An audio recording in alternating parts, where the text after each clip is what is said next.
Hello, welcome to this week's episode of Ask the Governor. I'm Linda Fandel, and I serve as Special Assistant for Education to Governor Terry Branstad and Lieutenant Governor Kim Reynolds. I'm pleased to be with you this week as I answer some of your questions regarding the Governor and Lieutenant Governor's plans for education transformation in Iowa. Let's begin.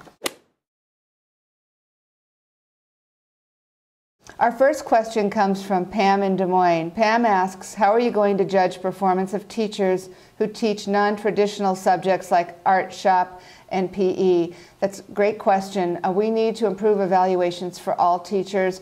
We are working to do that, and we want to make the evaluations more useful to teachers regardless of what subject they teach, so that we can help teachers improve instruction. That's the overall goal. The Department of Education plans to work with teachers, advice from teachers and other educators on the best way to get the best evaluation system in place. Our second question comes from John in Fairfield. John asks, can you please explain your thought process on the third grade literacy initiative or test? It seems like a lot of pressure to put on our children. Some just learn slower than others. The thought behind the third grade reading initiative is that all children need to be able to read by the end of third grade, if that's possible. And most children can learn to read developmentally. They're ready to learn to read by the end of third grade.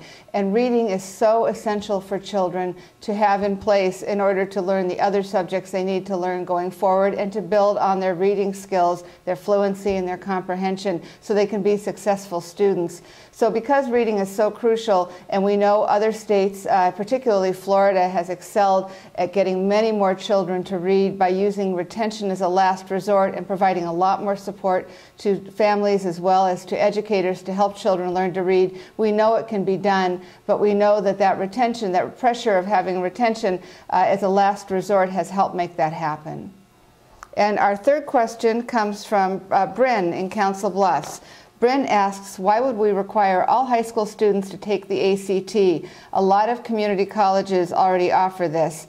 Well, the ACT is the college entrance exam that about 60% of Iowa students take right now to see how they're, whether they're prepared for college. It's required by most four-year colleges for admission in the Midwest. And the reason we want all students to have the opportunity to take the ACT, and the state would pay for all juniors to do that, is so that they'll have a key to college, so they'll know how well prepared they are in core subjects.